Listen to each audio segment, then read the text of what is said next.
everyone. Welcome to The Art of Life. This is your weekly show where we profile people, personalities, and bon vivants that are committed to sacred practice, their own interest, and spreading the word, the gospel of all the good stuff, which makes Hawaii a far more interesting place. Today, I am thrilled to have Gene Park in the house, and he has had many hats and many lives, like a cat, in the capacity of writing. But I confess, I often go through people's Facebook pages, even if I might know them in real life, just to kind of mine around and snoop around, do some reconnaissance. And you're quite the ladies' man. We might have to touch upon that later. I was like looking through images and I thought, woo, he's like a chick magnet. So we might have to get into that. But Gene Park, welcome. Hi, good afternoon. We are going to keep it flowing and fluid, but as everyone knows who's watched the show, and hopefully this is not your first time, but if you're an Art of Life virgin, we welcome you and hope you come and join us every Friday. We like to start off with the origin story. So tell us a little bit about yourself. A little bird told me that you are a Guamanian, or you were raised in Guam, I should say. I was actually born and raised on Guam. Small. I'm Korean actually, but it's a small Korean community there. I ended up there because my grandmother was vacationing there, and then she fell in love with a local boy over there. Oh my! So she ended up getting married to him, and she wanted to stay. So she ended up convincing my mom, her daughter, to move over, and then that's where it started. I'm a journalist by trade, and I got started when I was in high school on Guam. And my mother woke me up and says, you need to do something with your life. You haven't figured out anything yet. So she told me to get dressed. There was an internship opening at the local paper. Mm-hmm. So I did that. I was 15 years old, and I got it. And after a year later, I enjoyed writing. I enjoyed reading, literature mostly, and English. But then I realized this is fun, and. Back before when I was 15, I was very shy and I was very quiet. I would not be able to come to any program like this and be able to talk to you or talk to a woman as beautiful as you either. But the fact that I was being forced to talk to people, to interview people, that broke me out of my shell. I used to look on the ground and think that the world was going to fall away from my feet. But now, since that moment, I became a different person. So. You bring up something of interest that I find plenty of creative, they say plenty, so local style, bro, plenty. Plenty, your choice. Creative people confess this. And I think the reason why I want to draw attention to that is because there's a misconception. People think that if you're in the public eye in whatever capacity, whether you're writing, if you're a musician, an actor, a singer, a dancer, what have you, people tend to make the mistake that just because you enjoy and you love what you do and you interact with people, that maybe you're just some glory hog and some crazy megalomaniac, and those exist too, but they think that you thrive off of it. But I think what's so surprising is how many of us, if I can say the collective we, there's an empathic, sensitive, sometimes socially awkward. I will include myself in that. We enjoy being at home and reading our books and just chilling, and we might be very selective when we go out. But we use our means to communicate as also a tool to overcome or combat shyness. And it's so surprising how consistent that is. So that's today's lesson. You took the words right out of my mouth. I couldn't have said it better. It's just cool. I am exactly that way. People. You describe me as a man about town in your Facebook post. Yeah. And I am. I'm always out in the public. But that tires me. That exhausts me. Sometimes I go to the bathroom not because I need to go to the bathroom, but because I get my own quiet time there. I need to re-energize myself. You're the first person I've met I call it the vortex, because sometimes I'll just be in there and I'm just sitting, or I'm thinking about the movie I just saw, or I'm thinking of what I'm going to order. Yeah. Not necessarily sitting on the throne. I don't multitask that way. Too much information. But I'll come back to the dinner table or meet my friends, and they're like, "Are you okay?" And I'm thinking, "Oh, I'm sorry, that was bathroom vortex." You just go in there, and it's so nice to be in that little tiny cubicle for a moment to just kind of recompose yourself. Yeah, it feels like sacred ground. Yeah. Wow. Yeah. I've never met anybody who's talked about that. I totally do that all the time. Phenomenal. Yeah. Yay. We need to make a term for that. Have you seen that in the New York Times and the Sunday Magazine? They always have a word that should be a word. Oh, okay. And they're usually these, not necessarily hyphenate, but these compound words, and they're very clever. So we must brainstorm on that. Bathroom vortex sounds pretty good to me. Yeah, bathroom vortex is like kind of awesome. Yeah. Wow. Okay, let me collect the thoughts here. I think a lot of times the option to be creative is the conduit and the link. We're connecting community, and we get to be the channel and the means to get that information across. But it's never really about us. That's the other thing I think that's fascinating is even though your name is at the top of the column or at the bottom of the column or wherever they put it these days, kids these days, it's like you're a translator of sorts. Yeah. So tell us about the types of things you write about, because I'm pretty sure it's expansive. And in this day and age, you have to be adaptable. You really, specialization seems like a charming 20th century construct. Well, in journalism, I mean, our primary goal is to inform the public with right and accurate and informative stories that will help them, that will make their lives better and help them make better decisions about their lives, whether it's their political lives or their social lives or even their money, what to do with the money and whatnot. So I've covered a lot of things over my 10 years as a journalist. I've covered a lot of crime, so that takes a toll on your soul after a while. I've covered business before. I had a money-minding column at the Star Bulletin for a bit. I'm the worst person to talk about saving money, by the way. You'll never mistaken him for Suze Ormond. First of all, you're not wearing a colorful, structured jacket. No. And at the Star Advertiser, I had a column called Parkway that talked about traffic and helped. I try to entertain, I try to inform about whatever's going on with traffic. Right. Why are potholes this way, or letting people kind of vent by themselves. I would vent too. I have really bad case of road rage sometimes. So so that was my outlet, and it was people were drawn to that. So it's all about the collective and communicating and sharing that human experience. Definitely. I'm curious, in your opinion. And these are perceptions, granted, my own, but hopefully someone else feels this way. It seems like that journalism has changed greatly, and maybe this is because of social media or because things are much more casual. I want to blame it on like casual Fridays and khaki pants from the 90s, but that relaxing of society has certainly gone into every realm, including journalism. So it seems like that the op-ed or the blogging voice or approach to journalism is there, and it's so blurred that it seems like what might be referred to as traditional journalism, which is factual and presenting information so people can discern and come to their own conclusions, has almost evaporated. What do you think? Do you feel that this has happened, or do you think it's always been there, or what's your take on that? Well, definitely social media has been a disruptor in the traditional roles of media. Newspapers, for example, was always really what it came down to was being a liaison between your local businesses and the community, selling advertisements and whatnot. Now with social media, the companies don't really need to do that anymore. A lot of local companies here, they don't buy ads in the newspaper. They will just promote through social media, through Instagram, to Twitter. So those influencers. Exactly, yeah. So social media is a very empowering tool, and that's why it's also very much blurred the lines between what is a journalist and what is blogger or whatnot. Right. That's why, like, even in Hawaii, we don't have a shield law to protect journalists anymore, because they were so hung up about what defines a journalist. Does it have to work for a news company? Yeah. What kind of news company is it? Is ThinkTech Hawaii news company or whatnot? I think that was the wrong way to approach it. I think the way to approach it is to define not who a journalist is, but what is journalism. Yes. And whether someone is practicing the art of journalism. And many people can. Bloggers, people on Twitter do it all the time. I was out of journalism last year, but I when we had a tsunami warning, I just went on Twitter and just started to do my thing anyways. Because I felt compelled to help people out. Absolutely. I wanted to ask you also, having been with the traditional media and print, you've seen this crossover from print media to going into the realm of digital. Tell me what your thoughts are on the paywall.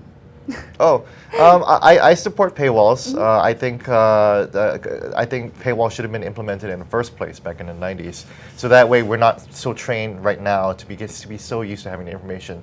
Then again, it's really difficult to be able to block everything off. You know, there's nothing stopping anyone from copying and pasting a Star Advertiser story or a Civil Beat story and then putting it somewhere else. You know. Which, for those of you who are uninitiated, a paywall is the attempt to put up a force field of sorts where maybe you get to see 2 or 3 sentences of the story, but if you want to share it with your auntie in Omaha, well, you're just SOL. You've got to pay up, you got to pay up, Mustafa. So I can understand. I mean, everyone needs the bottom line, which is the dollar, and clearly we want journalists and all artists and practitioners of their craft to be paid. I get that. But it is kind of frustrating because I do think people have grown up with this this fluidity with the net, which brings up this, net neutrality. What's your thought on net neutrality? Because that's my thing where I'm kind of like foaming at the mouth. That's horrible, yeah. I mean, like it gives a certain, it's kind of like a Citizens United kind of thing, you know. It empowers companies with all the money to be able to purchase this broadband, you know. It's a scary thing. It is a scary thing, and for those of you who are watching, and ThinkTech Hawaii will be affected by this. In fact, if you're a blogger, if you like your Instagram, I mean, Twitter, these are all big companies and venues and channels, but let's say you have an independent website or you're an independent retailer. I mean, as artists, when we want our videos to be seen or what have you, it is so far-reaching. I clearly encourage people to do your research on this about net neutrality. May 15th, 2014 is a deadline, but I think that in conjunction with Supreme Court allowing you know, super PACs are just going to have the run of the land, and there's things that we need to look at that are happening, and these are interesting times as the Chinese either threaten or encourage with labeling of food, with the way that the land is being used, concerns about climate control, concerns about how we're using the internet. I mean, goodness, there's no shortage of stuff. What are topics that are of interest to you personally? Clearly, when you're a journalist, you're given assignments or topics, but do you also have the option to go and do investigative things or pitch ideas to the various sources that you write for? Yeah, exactly. Lately, I'm actually, I don't write much. I'm mostly on the business end of Civil Beat now.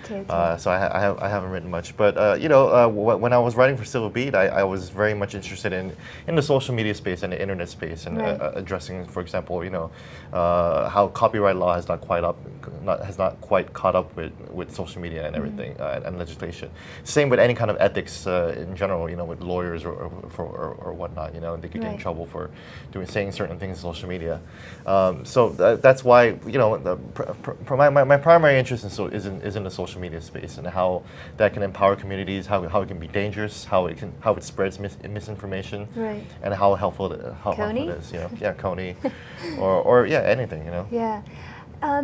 You said something that sounded, and this is my interpretation, a little apologetic, a little dismissive about business, but my mom and I, in the Chang household, we believe if you really want to have your finger on the pulse and know what's going on in any avenue, whether it's local, national, or international, you have to read the business section, and that's just what trickles down to the mass media. But if you read the business page, you learn a whole lot about the place you're living in, and you can kind of see in advance where these little plate tectonics are shifting in terms of trends, in terms of business deals or mergers and things like that. So I mean, start reading the business page, people. That's where some of your quiet, hard news is actually happening. I would agree. I think you know, I always thought of journalists as like you know, super informed citizens. You know, because we always have to know everything about everything, right? Jack of all trades.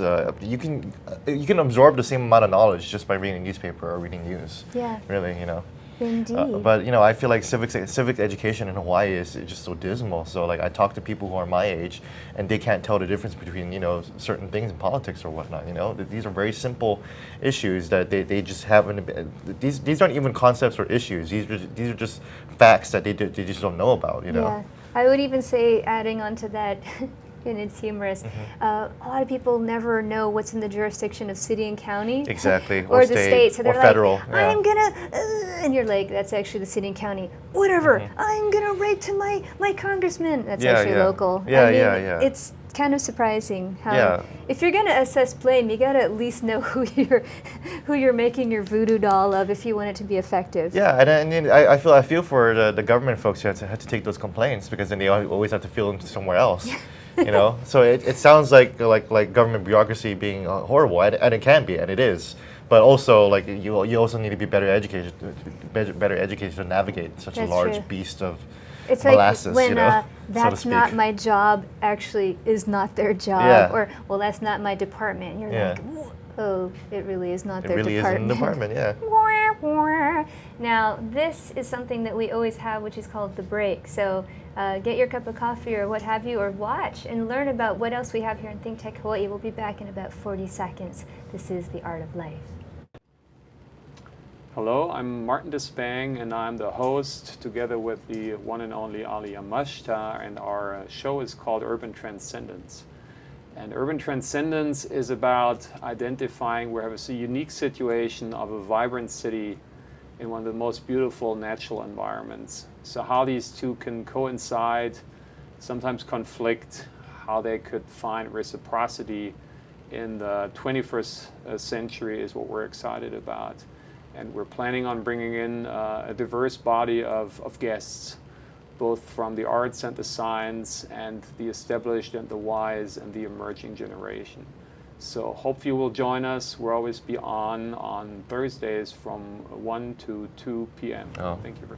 Aloha and welcome back to The Art of Life. I'm your host, Willow Chang Alion. I was so excited I didn't even introduce myself, so shame on me. We're here every Friday live from 2 to 3, although every blue moon we might have to run something that we've had before, but you'll know about it in advance. If you check out the Facebook page, The Art of Life with Willow Chang, you get all the updates, and we have all the archived episodes there. So I've done the hard work for you, the dirty work. You don't have to go on YouTube and sift around, 5,000 episodes of programming on ThinkTech Hawaii. I have it all there for you, and some little Easter eggs are hidden on the page. That would be links for our guests, for their websites or their blogs or what have you. Funny things, or little anecdotes or things we reference throughout the show. So if you see a picture of a quail and you're wondering, what is this visual non sequitur? Well, if you watch the show with Sandy Sukiyama, you'd know exactly what we're talking about. So there's all kinds of good stuff there. Our guest today is Gene Park, journalist, writer extraordinaire, advocate, bon vivant, ladies man, Guamanian. Now I'm curious, I'm going to bring it back to the Guam thing. Guam, like Hawaii, if you're a local, do they call you a Guamanian? I mean, clearly there are people who I'm assuming are ethnic Guamanians or Chamorans. Yeah, we don't have the same problem as Hawaiians do. The people who live in Guam are Guamanians. Okay. And the native blood, the people there are Chamorro. Chamorro, yeah. Okay. You just got schooled. Chamorro, or sometimes you pronounce it Samoru, I didn't know that. Yeah. Fantastic. So the other night I was having a little dinner party. I wasn't the host. I was just a guest. Okay. And I know we're giving a shout out here, Corinne Chang, and she had her two guests that are visiting. One is from Austria, and the other is from Ukraine, and very interesting people. And one of the things that they had. They were asking us about Guam because they had just been in America, Samoa, and they wanted to know about Guam and why does it seem like the people in Hawaii wouldn't necessarily go to Guam, and there are all these different opinions floated. But I was curious, since you're from Guam, what would be a compelling reason, and I'm not being facetious or a jackass, can I say that? What would be a compelling reason to go to Guam and to visit as a person who grew up there? What would someone have to see or do? Oh, okay. Well, interesting enough, we had an article in the Huffington Post recently about this, and we mentioned the diving. The diving spots are phenomenal. They have old World War II era boats, ruins underneath that you can just swim around in. The fishing is great too. The weather itself, I'm spoiled by going to the beaches. I don't actually like going to the water here in Hawaii because I think it's actually too cold. And I lived in LA too, and that was freezing for me, because on Guam the beach waters are very warm, and I always describe it as this: it's as if God Himself drew you a bath, It really feels that nice. Yeah. I mean, like, I'm completely spoiled. The beaches here are more beautiful, and they're taking better care of. But the ocean on Guam is just amazing. When we're not building black protective fences so you don't jump and break your neck. That was a Doris Duke reference. Doris Duke, there. yeah. That was a Black Civil Beat Point. story. It was. I saw it. Are you say you're with Civil Beat? Can you tell us a little bit about it? I'm sure Malia has been on this show in some capacity, not this show, but on ThinkTech Hawaii. But for our viewers out there, the thing I love about Civil Beat is that you guys really get into the nitty-gritty. I mean, it's pure journalism. It's not watered down. This is not eau de toilette. This is parfum. I mean, you guys are hard-hitting. You get to the heart of the matter. I feel it frequently you break the story before the other maybe traditional media outlets do. Tell us about Civil Beat so people can get on board. And I hope I'm saying it right. Maybe is it civic or it's civil? Civil Beat, yeah. It is Civil Beat, yeah. okay. Civil Beat was his website launched in 2010, just before the merger with Star Advertiser. It was created by eBay founder Piero Midyar, who's a Honolulu resident. He lives here. He's the eBay man. He's the eBay guy, yeah. And it was founded on the principle of having journalism that could inform communities and bring about change. Right. So yes, we think that the other traditional media outlets, the TV stations and newspapers, do a good job doing what they do. So we try to do something different. Right. We try to cover things that they normally wouldn't cover. Sometimes there's some cross pollination, of course, but. Right. Some stories are just too big to ignore, but for the most part, we try to go into deeper dives into what makes things tick. Probably one of our most successful stories was an investigation last year. Our reporter Nick Gruby wanted to do a story on police misconduct, and seeing what kind of trouble our police officers are getting into. Right. And then he found that the records just aren't available, and whatever was available had almost no information to be able to determine what happened. Did the police officer actually rape that woman? Was he reprimanded? Did he get to keep his job? All that information was just completely blacked out. So we ran a series of stories last year, and we also sued the police department for not being able to release this information, and we won. Congratulations. Yeah, this was a case that we won just sometime, just in the past few months. I want to clarify something about this because I've been pretty vocal about some of these similar types of things on Facebook, and wow, there's no quicker way to paint a bullseye at target. So I want to be clear, and you can let me know your thoughts on this. When citizens when they assert their concern over the conduct of the police that are to protect and serve, and they're also employed basically by the citizens because their taxpayers' money is their paycheck, there needs to be accountability. That's what fosters trust and respect and a feeling of security and safety. And when these things are not transparent and you're asking for accountability, that doesn't mean that you hate authority or that you hate cops. What you're saying is you don't agree with misconduct, with things that are swept under the rug. You want people to be accountable, and I would say at every level of government, whether that's military or that's your leaders or your educators or your police or EMS, everyone should be accountable for themselves. So I just want to be clear, we're not anti-police, so please don't slash your tires. What we're saying is if there are bad aides and if there is conduct that is not appropriate or sanctioned within the department and that's not lawful, how can you trust people who are supposed to enforce lawful behavior when they themselves are not following the rules that have been set? What it really comes down to is the public's right to know. And if Civil Beat is an advocate for anything, it's for the public's right to know and to be able to hold their government accountable. And so we can have that sense of security, knowing that society is working the way it should be. Yeah, I mean, I cringe when I think there's one set of rules for one people and another, whether that's the police or O.J. Simpson or people with celebrity or money. I mean, it's just, hey, I know life isn't fair, but we should still make an aspiration to try to level the playing field and at least know what the rules are, right? So exactly. That's what he said. Cool. Talk to me about Huffington Post. For those who are not in the know, what rock have you been on, Hawaii? Ariana Huffington of the Huffington Post, eponymous thing, and they've had a lot of mergers recently. So can you tell us well, about Huffington that? Post, obviously is the most visited news destination on the web, actually.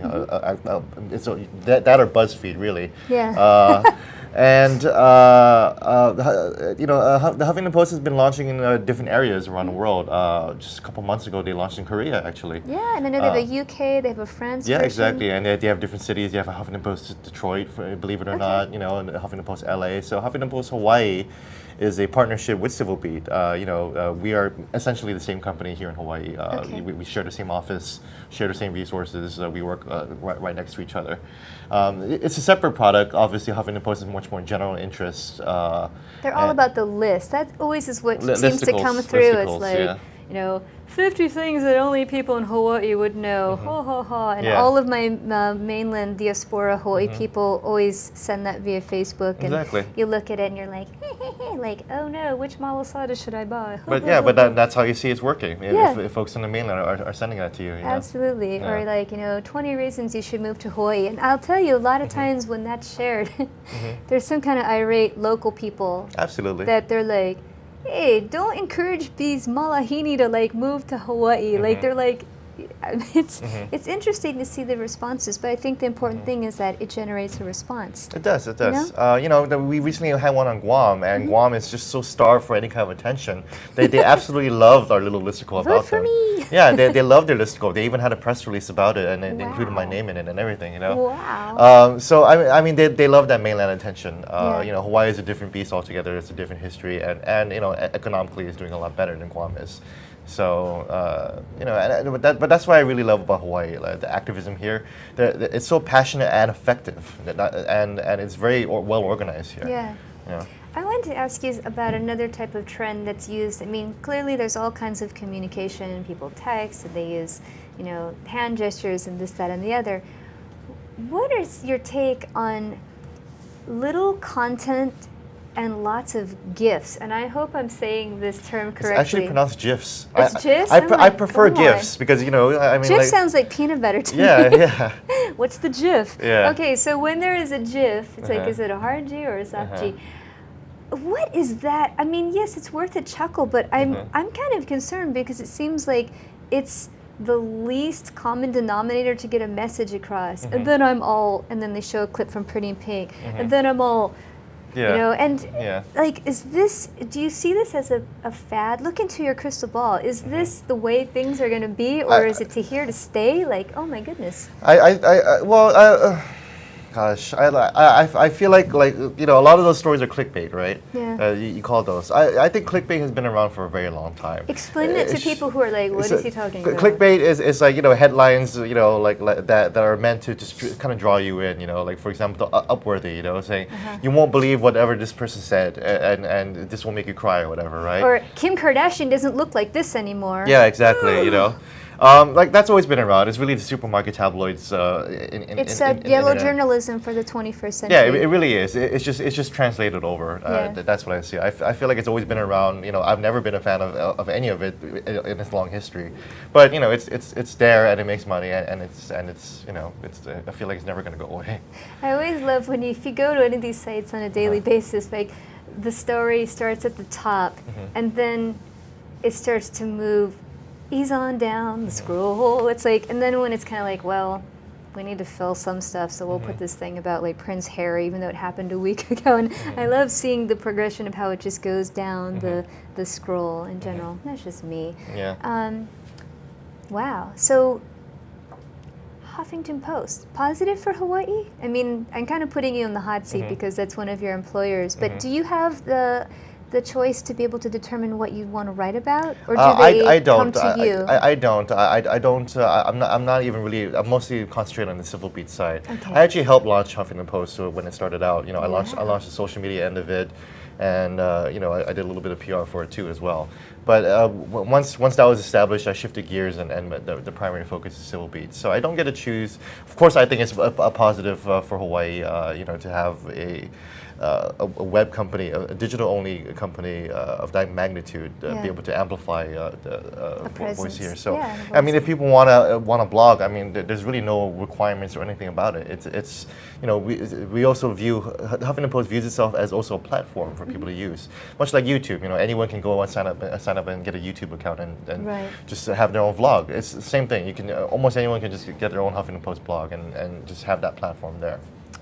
Do you folks cross-pollinate and have your stories become YouTube types of clips? Have you explored that? We haven't done too much video on either side, Huffington Post or Silverbeat. So on Silverbeat, we do live events.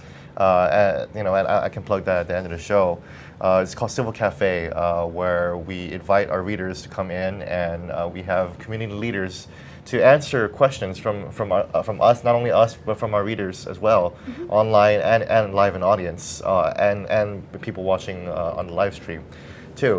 To answer questions about whatever they're doing. Last month we had Mike Formby of the Transportation Services talk about the bike plan. So a whole bunch of bicyclists came over. They felt really energized to talk about this. The month before, I had Kamehameha schools come over and talk about their plans for Kaka'ako. A common complaint about the HCDA is that there's no accountability between the developer and the HCDA, and these aren't public hearings where people can just ask the developer direct questions, or if they listed, I love this. If I watch sometimes KITV4, they'll say, "There's a meeting at 6 o'clock tonight." It's like you're watching the news, and this is how they get the information out. It's happening right now. Oh, too bad you didn't know about it. Exactly. So that's why this was a rare opportunity for a developer to come in and talk to the folks about that. Any lit torches? I'm just joking. There were actually that was probably the most contentious out of all the Civil Cafe events we had, because they were asking Kamehameha schools questions like, how does developing these shopping complexes reflect a Hawaiian sense of purpose? Yeah, Hawaiian sense of purpose, and how does it ultimately serve the Native Hawaiians? You must tell us when a shoe finally is thrown at somebody at these meetings, right? Yow! Very interesting. Yeah. We do some similar things like that at ThinkTech Hawaii. If you're curious about that, please write our producer Jay Fidel, because we have events at Cafe Julia. So I think that this is really important. Community outreach, regardless of who's sponsoring it, there are always opportunities for citizens to get involved and to be heard. And if anything, just be like a rock in someone's shoe. Be that irritant. I know that Hawaii, something I mention frequently in the show, is that we have a beautiful multicultural presence in Hawaii with many different approaches to things. But one thing that is kind of persistent in Hawaii, and I think we're slowly having some growing pains with this, is that we live in a culture that doesn't necessarily support speaking up and being heard. We're too concerned to rock the boat. I see where that's finally being challenged, and I think that that's a positive thing. And there are ways to do that, to be civil, to be mindful, to be respectful, but also to be firm and to get your message across. And unless you have dialogue, you're just going to be stomped on by the big guys. I mean, that's kind of how the cookie crumbles. So if you want to get involved, there's many ways to do that. You don't have to take off your shoe and throw it. That's very interesting that you bring that up, because the very first Civil Cafe, when I started with Civil Beat, was about the exact same topic, about being the nail that sticks out of the wood. And our guest was Randy Roth. If you don't know him, he wrote the Broken Trust book that rocked Bishop Estate, and this was the biggest story since statehood. He was the main plaintiff in the lawsuit against Rail. He was a senior policy advisor for Governor Lyndon Lingle, and he's a law professor at UH, right? So to kind of kickstart the whole Civil Cafe series and kind of bring the theme overall, is we had him there and asked him about how did that take a toll on your life, and being in Hawaii? You lived here for so many decades, but you're not from here. It's like being the lightning rod. Yeah, exactly. And what did that do for your life? What kind of friendships did you lose? How did that? Why is it important that you do that? Yeah. One of the things we talk about a lot is stewardship, and I think that stewardship doesn't necessarily suggest or require that you're born in a place. You don't have to be born in a place to care about it.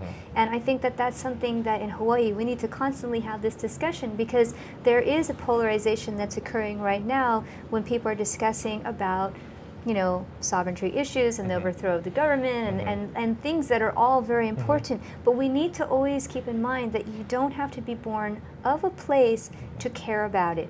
And I think once we embrace that idea and we acknowledge that, there's a lot of change that can occur just from the embracing of that. I would call it a reality, but for the sake of journalistic integrity, we'll call it an opinion. So I agree. I'm not even from here as well. As I said, I've lived here for only 7 years. You're the land of the snake. Yeah, exactly. So I'm Holly too, right? But I love it here. I'm also from the islands. I'm from the Pacific, so I care about this. I care about this community. That's why I'm. Malama the Aina. Yeah. Yeah, all that good stuff. What topics interest you personally? There's a lot of hotbed issues, but what's the type of thing that you're like, ooh, I want to write about that? I mean, is it designer sneakers? Is it kaka'ako? Is it GMO foods? Is it issues of identity? What kind of things really motivate you as a writer? Issues of identity. What I'm trying to study myself more on is issues of Native Hawaiian and Native Hawaiian sovereignty. I think it's such a beautiful debate, and I'm glad that it's so alive and well here.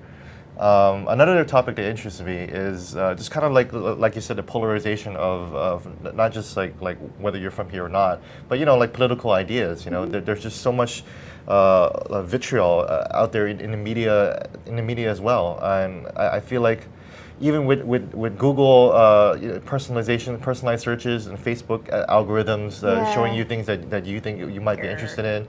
I mean, I really mourn the loss of serendipity in our lives. About being able to go to college and bunking with somebody that you had no idea who he was. Instead of going online and looking for a roommate with the same religious beliefs and the same political ideas as you do. Oh my God! It's funny you should say that. I'm planning to go to my college reunion, not the place that I graduated from, but that's another story. And back in the 90s, the personal algorithm of like giving a roommate was, and they actually told me this, it was like, well, you're both female, Yeah.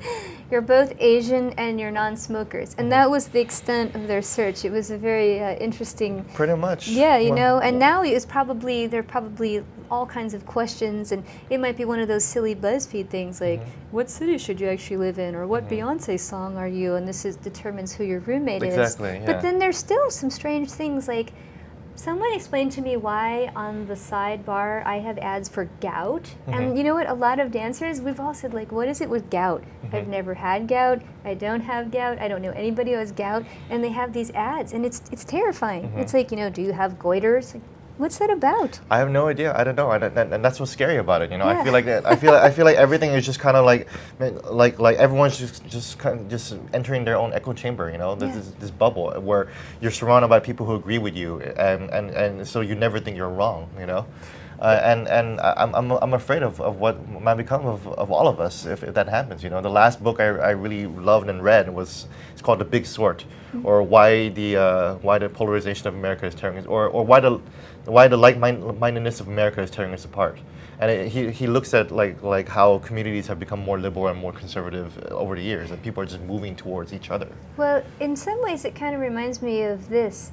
When you're in high school, a lot of times the way you would discern your friends is based on what music you like, which I always thought was so crazy, because I was one of those nutbags where it's like, well, I like Nusrat Fateh Ali Khan and music from Soweto and Paul Simon and The Cure, and I mean, I was listening to and Fugazi. show tunes. Yeah. I was listening to Fugazi when I was in high school. And I would go see like TSOL, all my punk fans out there.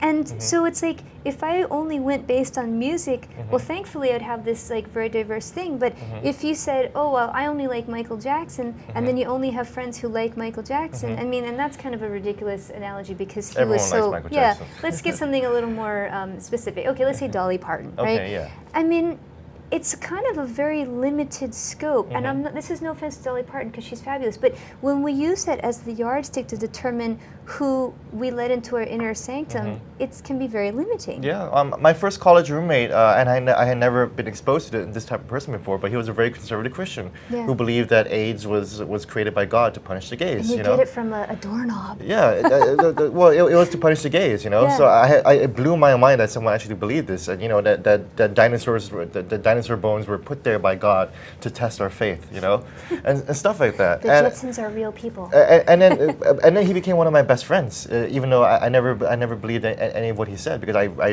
recognize him as a victim of his own circumstances, you know. Well, it's kind of like, and they feature this with some frequency in Oprah magazine. Yes, I drank the Kool-Aid. Oprah, I love you. Marley Matlin, Marley Matlin is the deaf actress. Wait, tell me who's the Politico, you'll know. And James Carville. Oh, James Carville, yeah. You know, I mean, the you husband-wife have team, yeah. opposite spectrums of the political, you know, mindset, and yet they're married together. And that's, well, yeah, they would be married together. But that's fantastic. And I think that that's when we actually have the chance for growth or evolution or progress or expansion, is hearing different opinions. I mean, that's why it's so terrifying that, yes, I'm going to go there, how CNN and Fox have tried to become opposites of each other. They're both and ridiculous, it's just, yeah. it's like an extra, to me, it's almost comedy. You know, you watch it and I get a good chuckle after I shake my fist at either station, and it's like, wow. I don't have cable at home How did it come to because this? I would just depress myself every day, you know, Yeah. because all I would do is watch the news and Deutsche Welle. yeah. Righty. Gosh, my synapses are just like doing a little dance because I'm having so much fun talking to you. Oh, I got the omniscient voice of God said take a break. Well, then we'll do that. We're going to think about our next round of questions for the tail end of The Art of Life. Stay tuned because we think this is pretty damn interesting. And we hope you think the same. I'm Hong Jiang, host for Asia in Review on Tuesdays. And I'm David Day, host for Asian Review on Thursdays. Both of us broadcast our respective shows at 4 p.m. And my topics tend to deal with questions related to environment, culture, history, and sometimes human rights. And my shows tend to be on international business, foreign policy, geopolitics, and national security. And you can watch our shows live on the ThinkTech website at thinktechhawaii.com. And you can also watch us on YouTube or Olalo. So come join us on Thursdays at 4 p.m. I'm David Day. And on Tuesdays at 4 p.m., I'm Hong Jiang. Aloha. Aloha. Welcome back. It's The Art of Life, and I'm your host, Willow Chang Alion. If you have questions, comments, concerns, rants, or raves, and we do like raves, you can drop us a line on our Facebook page or send us an email. And our producer is Jay Fidel. He's the big head honcho if you want to let him be the lightning rod. But hey, I'll take the heat. As they said in 16 Candles, I'll take the heat. Do you remember that? No, pardon me. It was Ferris Bueller's Day Off. It was who was going to take responsibility and be accountable for the car going over the side of the garage. I'll take the heat. No, I'll take the heat. Doubt me? Look it up on YouTube. Gene Park is our guest. Writer, bon vivant, man with opinions, sense of humor, cultural reference points, probably as many as I like to throw out there, which is really cool. I wanted to ask you this. You saw a really interesting thing. Interesting is the operative adjective because it means everything and nothing. So you can figure out what I mean by that. Where we had the consolidation of newspapers. So in a lot of cities, if a consolidation is probably not the norm, what happens is it just like dies, and they may be down to one newspaper. And so we had the we had the Star Bulletin, and we had the Honolulu Advertiser, and one was run by Gannett, and the other I can't even remember. Black press in Canada. There you go. Yeah. And then Strange Bedfellows, they consolidated, and then they even did the whole like Brangelina. They changed the name to Star Advertiser, which don't ask me. Well, no, it's tradition to mix the names together. It was without question that it was going to be. Yeah. It took a while. It doesn't exactly roll off the tongue, but It doesn't. I just yeah. call it SA when I refer to it because it's a little easier. Yeah. You know. What do you think were the pros and cons of that, and was it an easy transition? I mean, I It was a know that horrible we transition. have some hindsight now, and hopefully we can talk about it and not inflame a lot of tempers. But I'll just say for the record, I thought it was awful. Anytime when you lose voices and media outlets, you lose perspective and you lose diversity and all of that stuff. Well, What do you think? and this goes back to my a topic I'm passionate about civic engagement and civic Right. education. There are studies that show that cities that become one newspaper towns, there is a considerable drop in any kind of engagement. People volunteer less, people speak up less, people attend less board meetings because the information is just not just not being so widespread. It So makes yeah, me feel like I'm in Soviet Union. Yeah, exactly. One newspaper, one candidate, and you have choice. Yeah, and you know, they were both very different papers. And you know, I worked for the Star Bulletin, and you know, there was a lot of joy in being in the underdog. You know. Can I tell you, Star Bulletin, I loved you with all my heart. And you know what? And I'll say why. Much more investigative reporting, just hands down. There's The no Star Bulletin comparison. was the one who published the Broken Trust story. Yeah. You know. Yeah. So you know, you asked me about pros and cons. I mean, you know, I don't believe that there's any pros. You know, I think. I think if you ask me whether it was an easy transition, no, it was horrific. You know, there was a lot of survivor's guilt on my part. And Gordon Pang, who's a reporter there still, he put it best where, you know, with all due respect to other professions, you know, nurses can work at other hospitals, lawyers can always just work in another firm, accountants can work at any accountant. But for journalists, we only have one place to go now, you know. Yeah, it's true. For the most part, I mean, you know, like you can always go to you know, the more niche publications like, you know, Pacific Business News or Civil Beat. Yeah, that's true. You know. But in addition to that, for those people who are unfamiliar with some of the media landscape in Hawaii, not only do we have the consolidation of our two papers, fail, I think was the word that was popular about 5 years ago. I'm going to use it, fail. We lost Honolulu Weekly.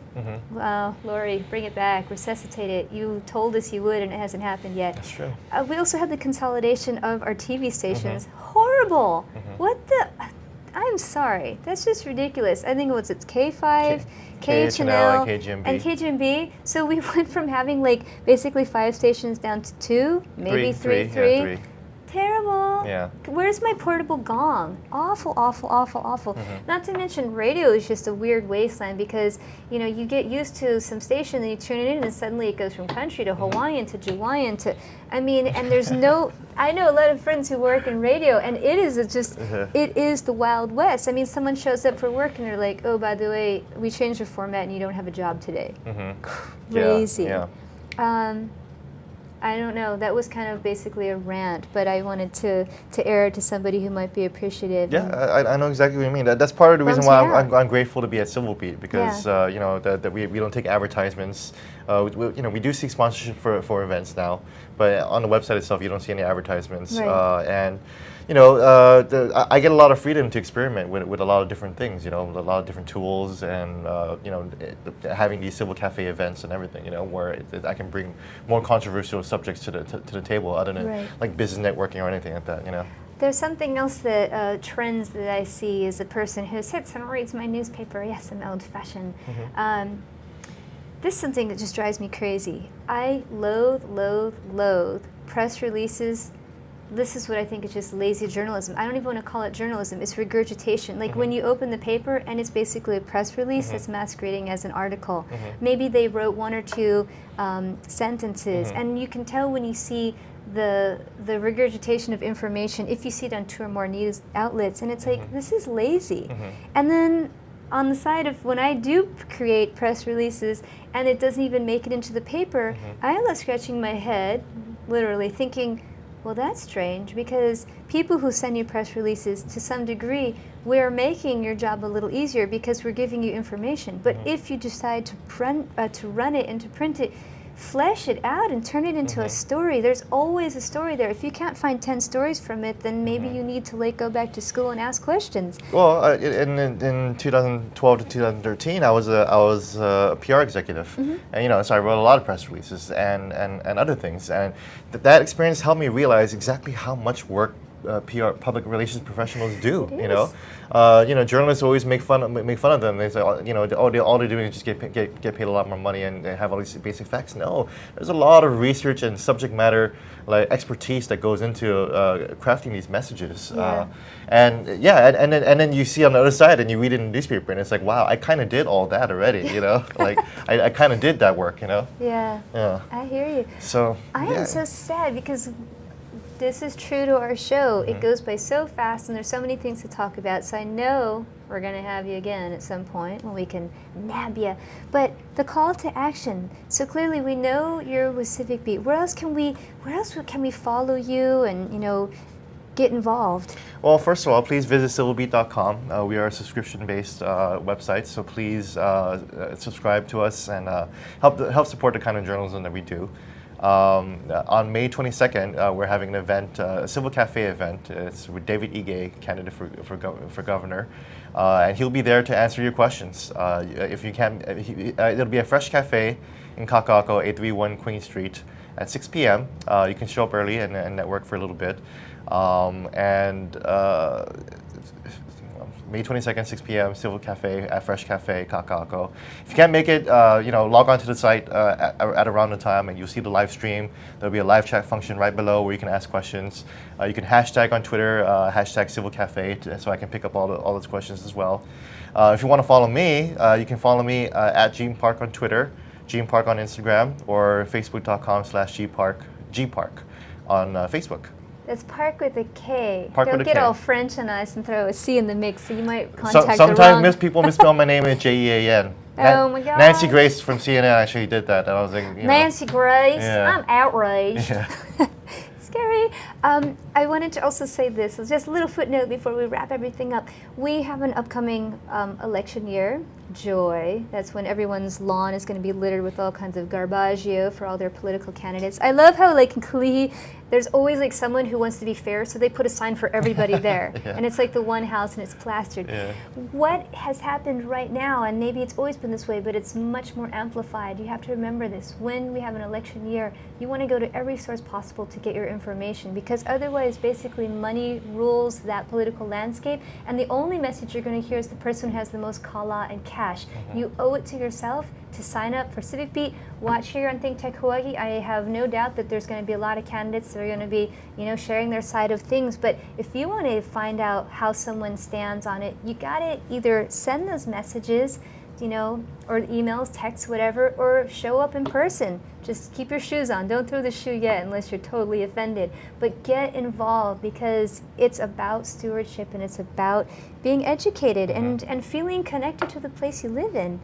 And I thank you for all of the things you do to help keep us informed, and really, it's so terrible that Fox uses fair and balanced, because it's a great thing to aspire to. And now when you hear that, I think of Fox. But I appreciate all that you do as a journalist and the voice that you present, and just the opinions and also just the overview.